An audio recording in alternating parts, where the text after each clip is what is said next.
What's good, guys? Welcome back to my YouTube channel. Today, I'll be reacting to Detective Brooks' stories. This story shook all of Canada and will make you cry. Case of Sharon Pryor, true crime documentary. So I'm very excited to be reacting to this video, guys. So for those of you guys who are new to this channel, please don't forget to subscribe, like, comment, and click on the notification bell, guys. I would really appreciate it. So without me wasting any more of your time, let's jump right onto the story.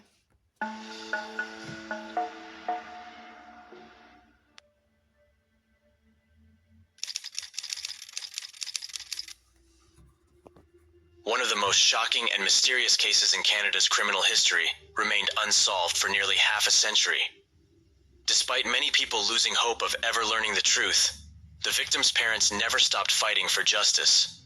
And just recently, thanks to advancements in forensic science and modern technology, this perplexing case was finally cracked. Sharron Pryor was born in the winter of 1959 in the picturesque city of Montreal. Her mother, who was born in Great Britain, had immigrated to Canada with her family at a young age and spent her entire life there. It was in Canada that fate brought her together with her future husband, George, who served in the Canadian Army. The young couple fell in love at first sight and soon got married. Shortly after, their firstborn child, Sharron, came into the world.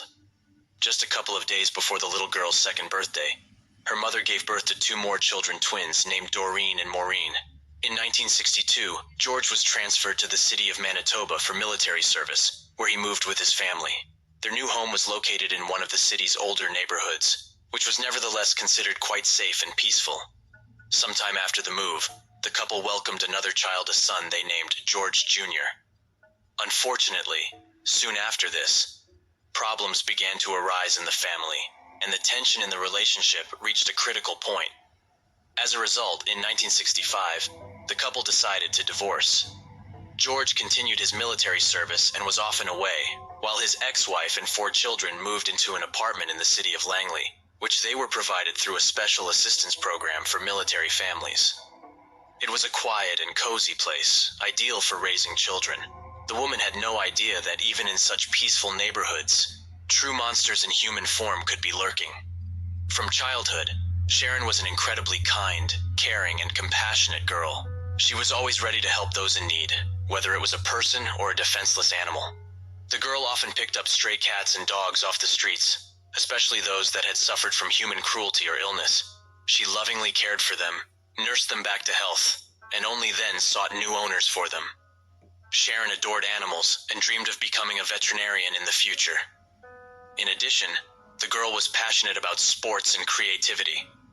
She attended a hockey club, art classes, and even took needlework lessons.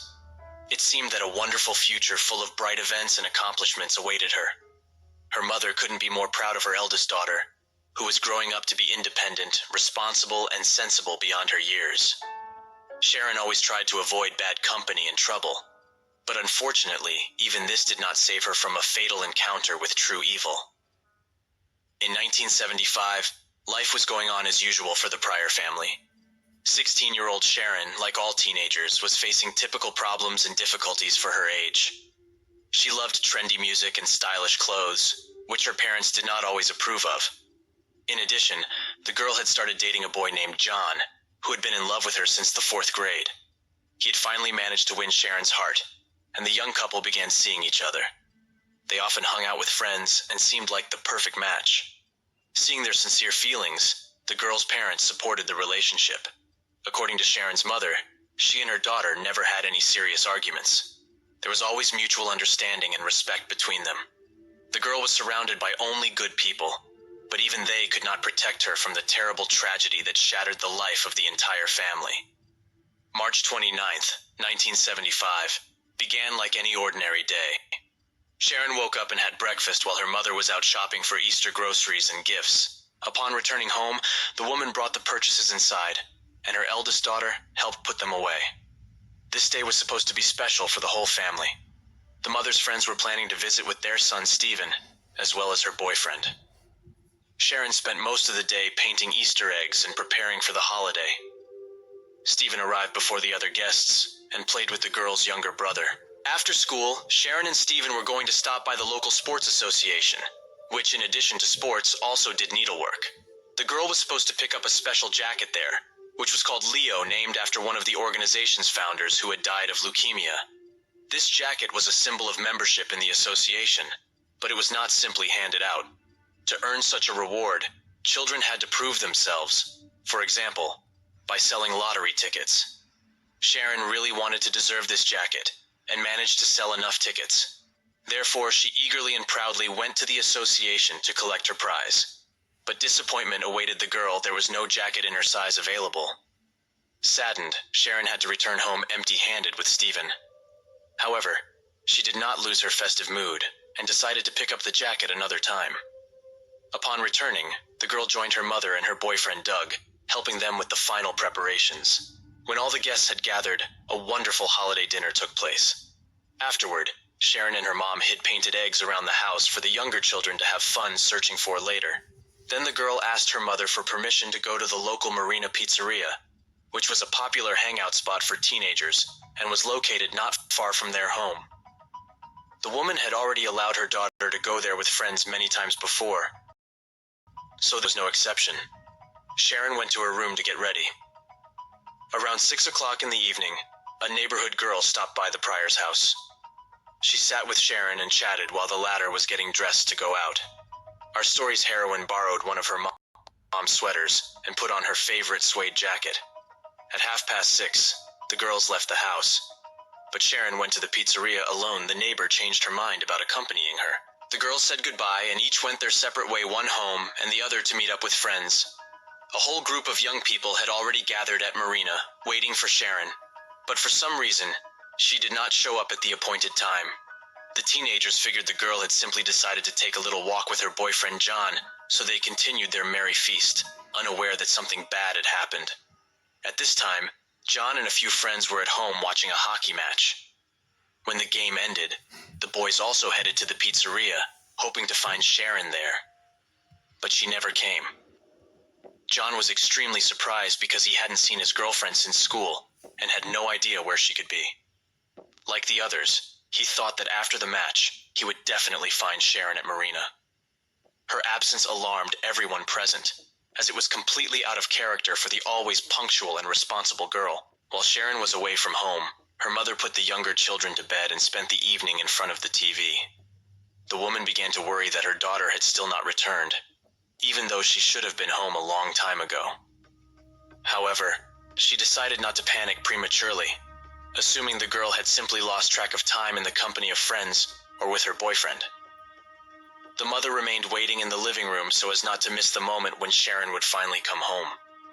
But the hours passed, and the girl was still nowhere to be seen. Around midnight, the woman could no longer contain her fear, as there was still no word from her daughter. It was awkward to call her friends at such a late hour, so the mother had to wait until morning, periodically glancing out the window in the hope of seeing.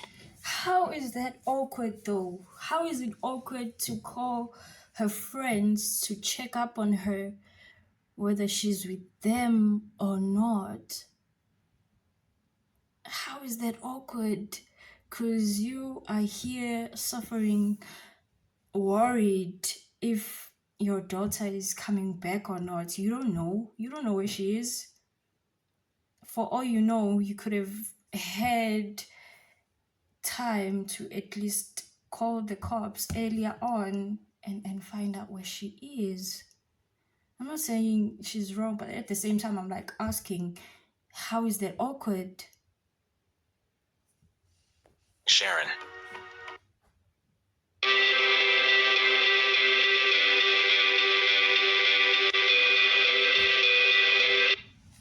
Periodically glancing out the window in the hope of seeing Sharron. At the first light of dawn, the alarmed woman began calling her daughter's acquaintances, hoping to find out where she might be. But neither her girlfriends nor boyfriend John had any idea about the girl's whereabouts. The mother's worst suspicions were confirmed that evening. Sharron had not made it to the pizzeria. The neighbor girl with whom they had left the house together confirmed that she had parted ways with Sharron on the street and had not seen her since. A conversation with Mary, Sharron's closest friend, further heightened the anxiety. From her, the mother learned that after 7 o'clock in the evening, an attack had occurred near the pizzeria on a 23-year-old woman named Cheryl Roy. An unknown man had lunged at her with a knife, but luckily, there were people passing by at that moment. Hearing the victim's screams, they scared off the attacker, and he fled in the direction from which Sharron was supposed to come. According to witnesses, it was a tall, dark-haired man with blue eyes and a mustache. He spoke in a quiet, calm voice and was wearing a ski jacket, blue jeans, and pointed-toe shoes. Hearing these details, Sharon's mother was seized by panic. She realized that the place and time of the attack exactly coincided with the route her daughter usually took.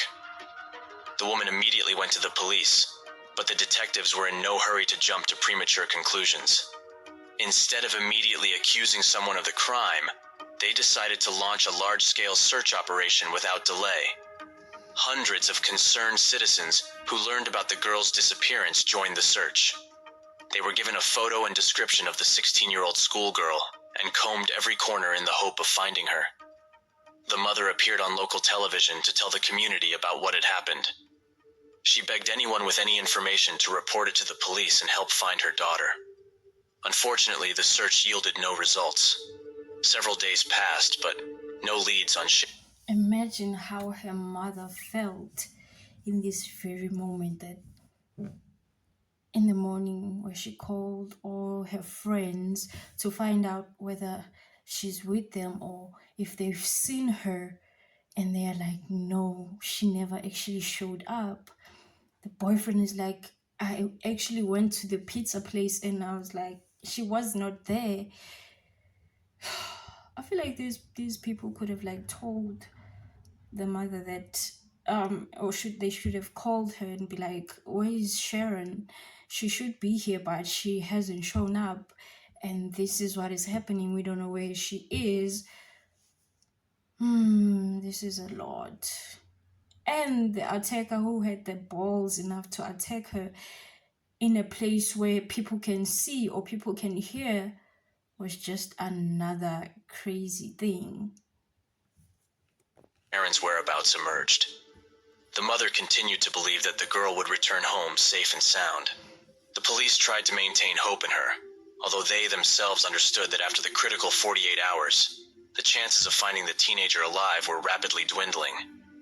Sharron had no reason to run away from home, no conflicts with her parents, or problems at school.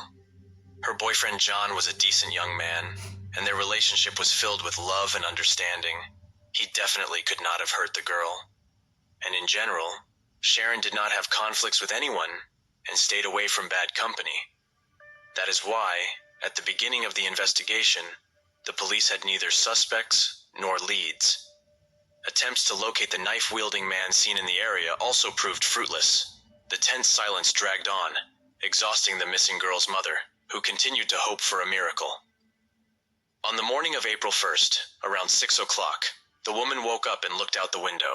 What she saw seemed extremely suspicious to her. A young man came out of the house of Sharon's friend, crossed the street, and took the newspaper left on the doorstep of their home. Gripped by a bad premonition, the mother called out to him, trying to understand what made the guy get up so early and steal someone else's newspaper. But instead of answering, he only quickened his pace, hurrying to leave. The woman ran out into the street and caught up with the young man. He tried to hold onto the newspaper, but the distraught mother snatched it from his hands. The guy shouted, begging her not to look, but it was too late. On the front page was a photo of a girl's body found in the snow just a few minutes' drive from their home in the suburbs. The woman was shocked not only by this terrible news, but also by the fact that the police had not informed her, even though they should have.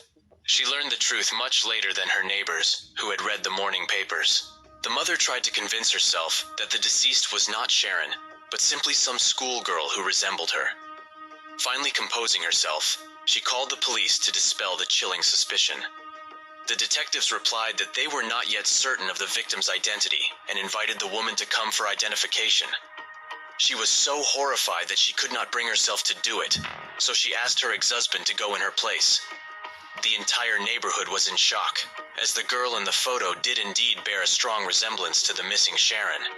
Moreover, her clothing exactly matched the description the mother had given to the police. The father immediately recognized his daughter in the deceased, leaving no doubt. The 16-year-old schoolgirl was dead. Her body was discovered by a local resident who had learned about the girl's disappearance. That's wild, that the fact that the police didn't immediately call her after receiving or seeing this dead girl,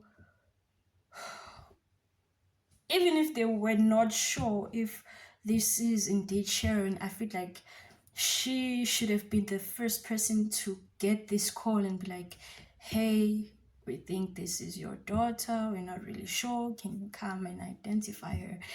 Instead, she had to like find out in the newspaper. And this guy was trying to protect her from seeing this. Bro, what? That's wild. From the newspapers. When he saw the corpse, he immediately realized that he had found Sharron. The man promptly reported the terrible find and the fact that someone had trespassed on his property. He always kept all the doors locked, but on Tuesday, he noticed that the lock was broken, although there were no signs of a break-in. As if the perpetrator had used his own key, even though only the owner had free access to the house. Going out to the driveway, the man saw a woman's body, naked from the waist down. At the same time, nothing was missing from the house. Jack could not understand why someone had dumped the corpse on his property. The police arrived at the scene and began a murder investigation.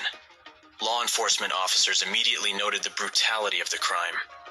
There were numerous traces of beatings, bruises, and hemorrhages on the body. The victim was wearing only a suede jacket and a blue sweater, completely undressed below the waist. Her jeans were found a few meters from the body, and her underwear was hanging in a nearby tree. The mouth was taped with a heavily chewed tape tangled in her hair. The girl was posthumously clutching it in her hand, apparently. She had been trying with her last strength to free herself. Traces in the snow indicated that Sharron had tried to get up, meaning the killer had left her to die while she was still alive. The tortured schoolgirl simply did not have enough strength to save herself. Law enforcement officers also found other physical evidence at the crime scene, about 50 feet from the dead girl. That's very sad.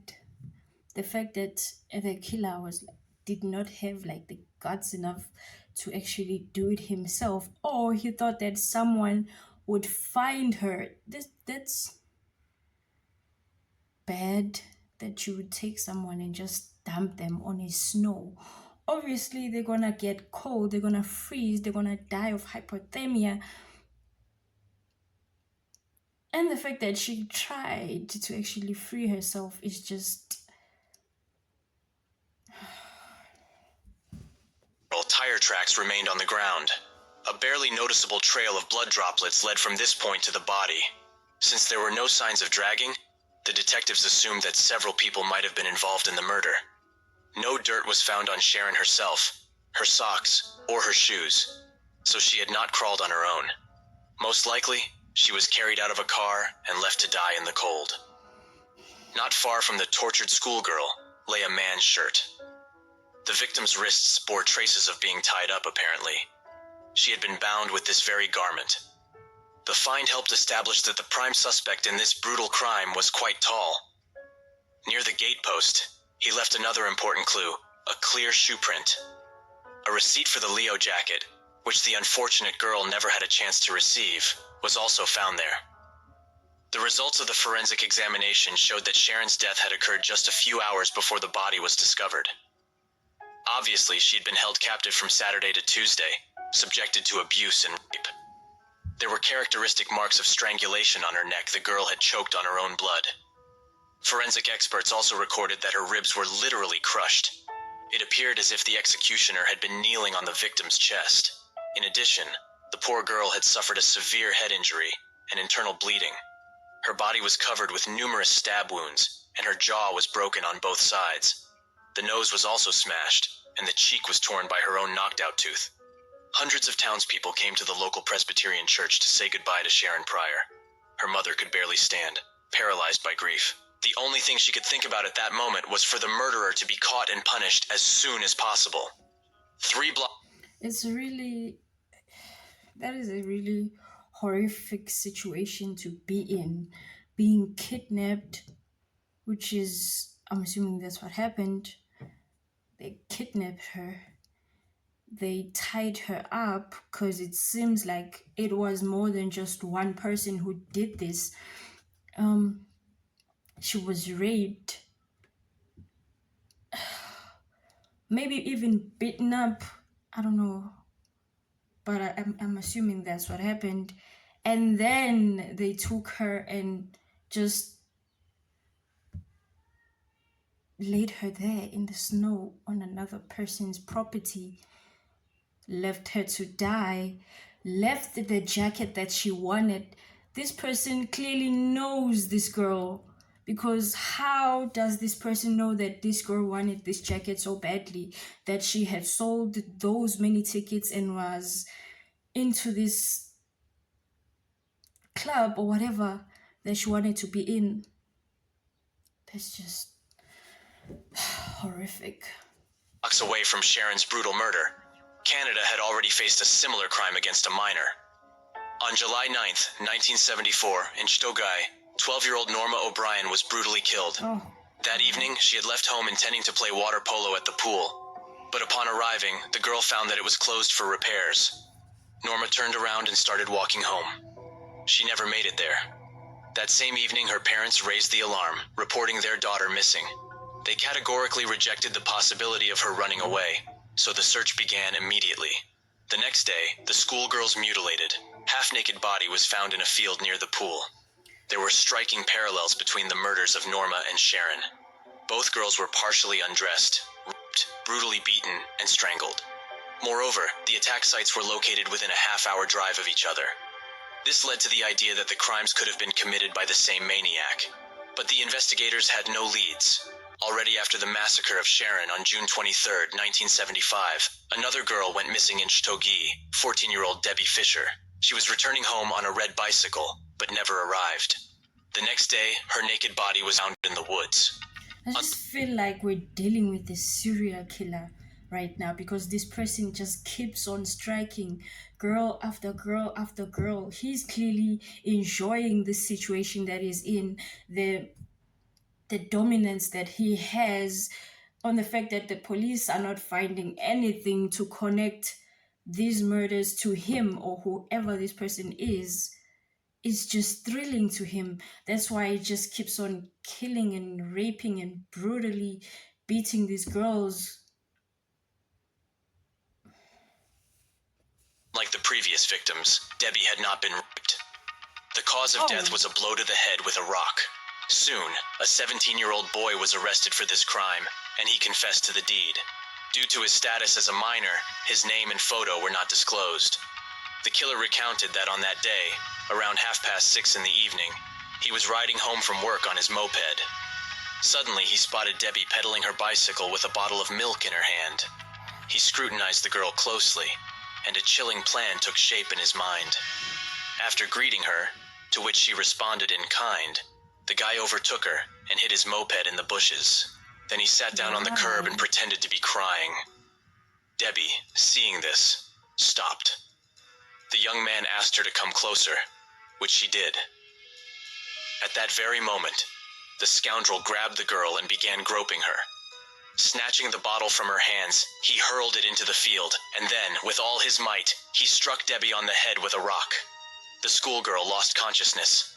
Hiding her bicycle in the bushes, the pervert tried to rape the victim but failed. Enraged by the setback, he hit the girl with the rock once more. Debbie died from the injury sustained. The criminal hid the lifeless body in an abandoned car in the woods and fled on his moped. Later, Debbie Fisher's murderer also confessed to killing Norma O'Brien a year earlier, but he insisted that he had nothing to do with Sharron Pryor's death. At the time of her demise, the young man had a confirmed alibi, so he was not considered a suspect in this case. He was convicted only for the murders of the two other girls. However, given his minor status, the punishment was not too severe a few years behind bars. Now, the former juvenile killer lives and works in Montreal. At the site where Sharron Pryor's body was discovered, the police collected a lot of evidence that should have led them to the murderer. The detectives hoped to solve this case within a matter of days, but reality proved far from their expectations. 13 months had passed, and the investigators still did not have a prime suspect against whom they could bring an official charge. Law enforcement officers questioned 38 individuals who had somehow crossed paths with the girl on that fateful evening. 6 of them were detained, as they fit the description. The police were particularly interested in Frank Daly, the manager of the pizzeria where Sharron was going to hang out. But in the end, everyone was released for lack of evidence. The victims' close friends were not overlooked either. All of them had alibis. Some were hanging out at the pizzeria, while others were watching a sports match at home. Gradually, the investigation reached a dead end. No fresh information was coming in, and all leads and clues turned out to be false. It seemed that the investigation had completely stalled everyone, except the murdered girls. Mother had given up. The woman could not come to terms with the loss, and continued to search for at least some details that would shed light on the circumstances of her daughter's death. She understood that on that evening, Sharron could hardly have walked far from the house. Around the same time the girl headed for the pizzeria, one of their neighbors was supposed to be returning from work. For years, he had been walking the same route every day.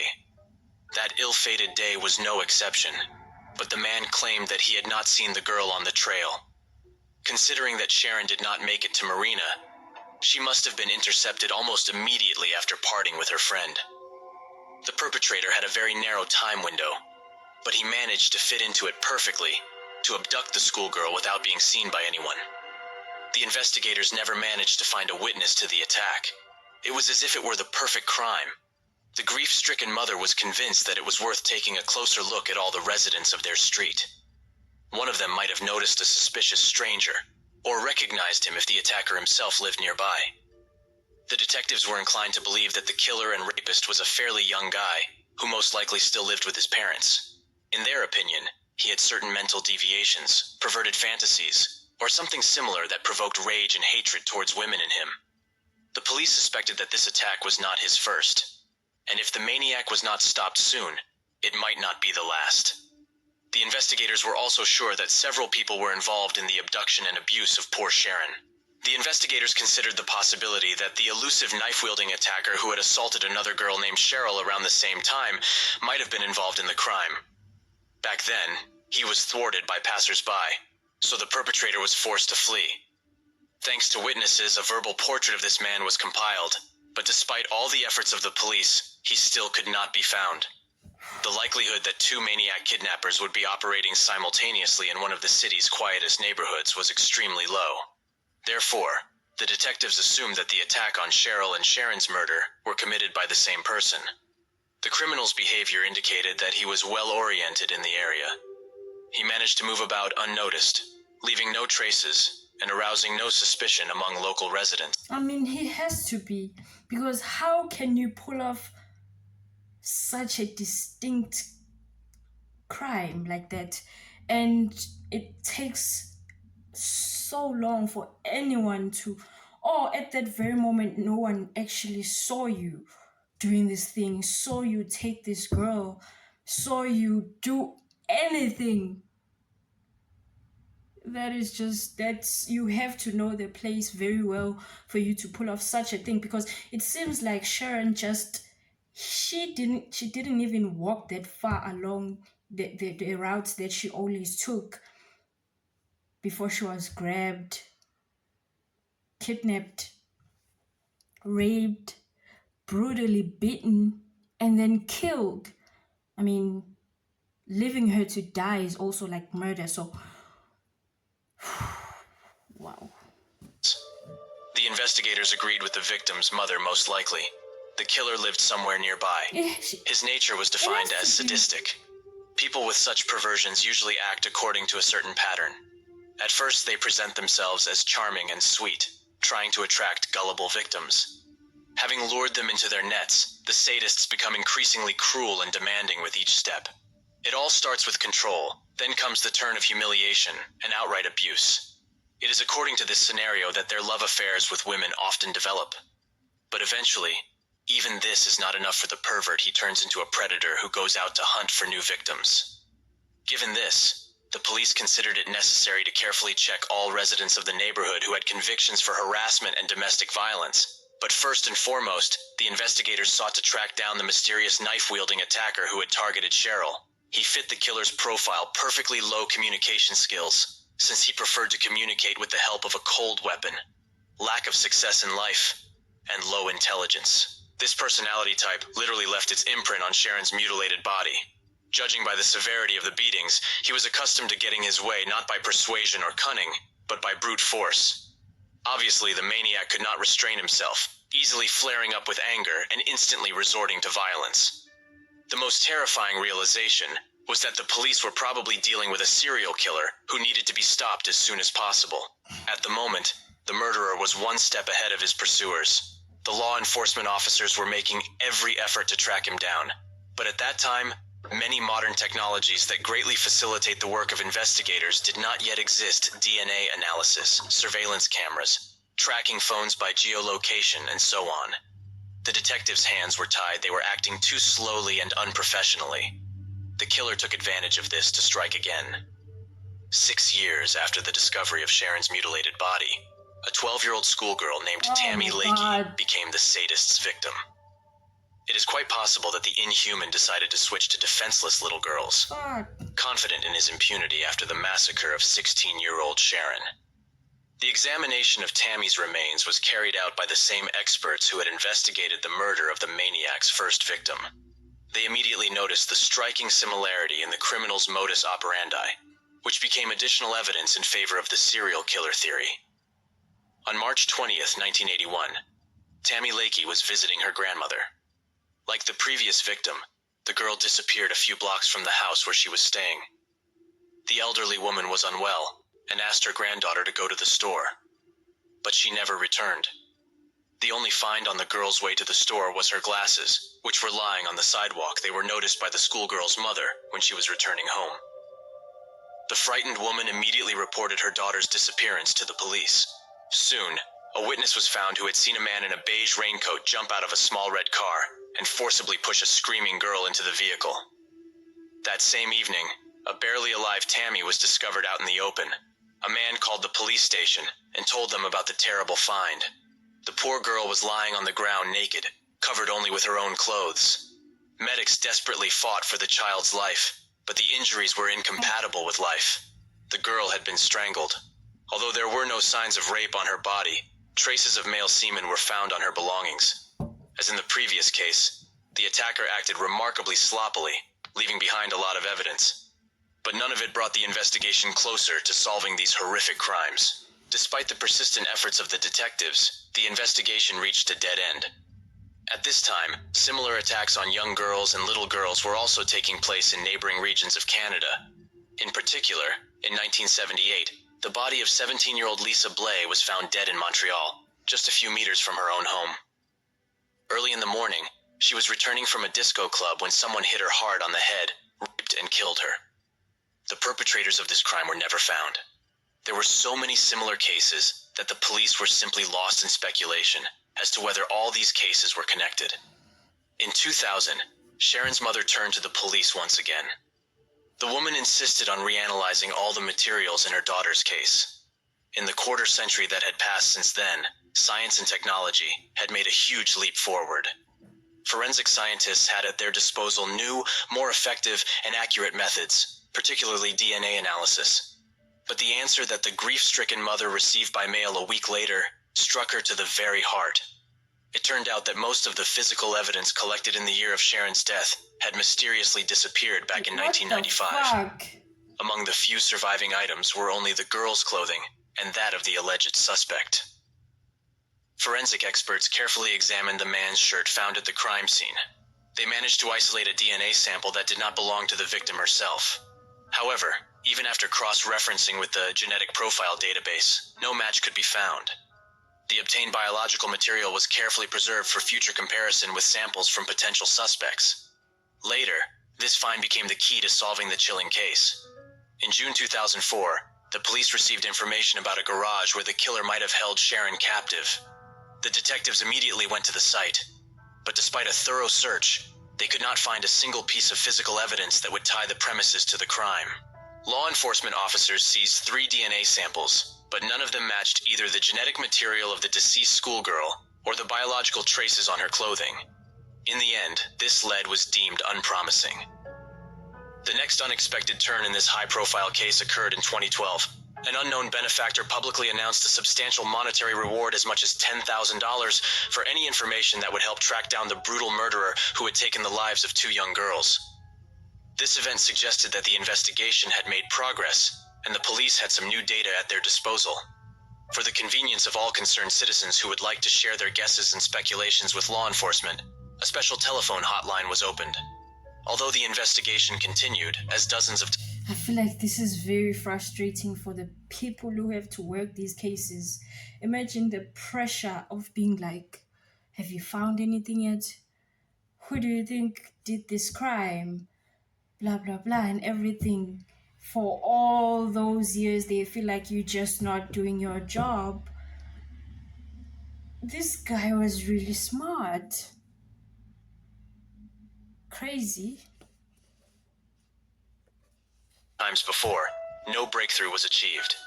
The investigators returned once again to the unsolved episode with the attack on Cheryl, hoping to finally establish the identity of the perpetrator. The girl who had chased away the knife-wielding attacker and managed to get a good look at his face agreed to undergo a hypnosis session. In an altered state of consciousness, she was shown photographs of various men, including the infamous serial killer William Patrick Fife. Oh. It was him that the witness identified as bearing a strong resemblance to that man. Patrick turned out to be a Canadian maniac, whose guilt in the deaths of 5 women in Montreal was proven in court. Although he himself claimed that he had at least 9 victims, the rest of the bodies could not be found. Damn. The detectives had long suspected that Fife might be involved in the murders of young girls, and had tried in every way to find a connection between him and these chilling crimes. However, the experienced murderer persistently denied his guilt, claiming that he had first taken someone's life no earlier than 1979. Recall that Sharron was brutally killed back in 1975. The charges against Patrick in this case remained mere assumptions. Later, law enforcement officers tried to link the deaths of the schoolgirls with other dangerous Canadian criminals. Suspicion fell on Mike French, a member of the notorious Montreal motorcycle club, the Satans. In 1975, when the bloody massacre of Sharron took place, Mike lived in the same area, and 2 years later, he moved to another city with his parents. French acquaintances characterized him as an extremely aggressive and cruel person, quite capable of killing a child. There were even several witnesses who allegedly Mike boasting about his involvement in Sharon's brutal murder. But here too, fortune turned its back on the law enforcers. In November 1982, during a bloody showdown between rival gangs, French was shot dead. He took all the secrets about his possible involvement in the attacks on the girls to his grave. By the way, the police failed to solve his own death as well. But all these versions remained nothing more than theoretical speculations, which had no solid evidence to support them.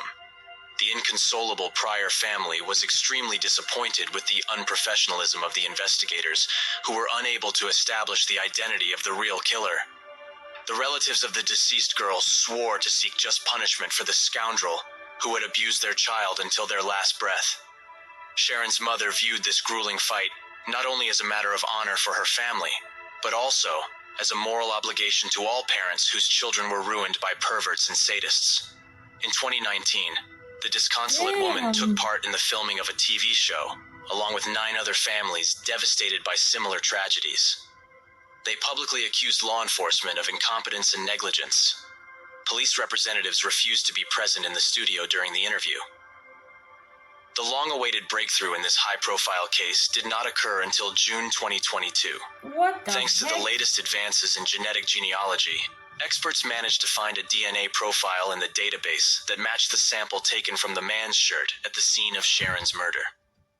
The most likely owner of the genetic material turned out to be Franklin Romine, who had died under mysterious circumstances back in 1982. His remains had to be exhumed to carry out all the necessary analyses. On May 23, 2023, the connection between the biological traces found at the crime scene and the DNA of the late Franklin was officially confirmed. Romani's appearance fully matched the characteristics of the suspect provided by witnesses. The man lived in the area where the abduction took place. His car perfectly matched the tire tracks found near the unfortunate Sharon's body. Franklin had a dark criminal past. In particular, he had already been convicted of assault and rape. All these facts finally allowed the dots to be connected in this chilling story. There was no one to put in the dock, of course, but at least the investigators were able to officially close the case and inform the victims' relatives who had committed this heinous crime. The murder of the 16-year-old schoolgirl was solved thanks to modern DNA analysis techniques and the persistence. That was just so wild. So many years. It took them so many years to actually put together who killed these girls. And the fact that this person already died is just frustrating. I would be so upset because this person just got off freely and did not take any punishment for all those crimes that he committed. Ugh, that was a lot. It just frustrated me a lot. But I did enjoy reacting to this video. So for those of you guys who are new to this channel, please don't forget to subscribe, like, and comment. I really appreciate when I get your guys' comments, and they motivate me to continue doing these reaction videos. Plus, I already love doing these reaction videos. So I will see you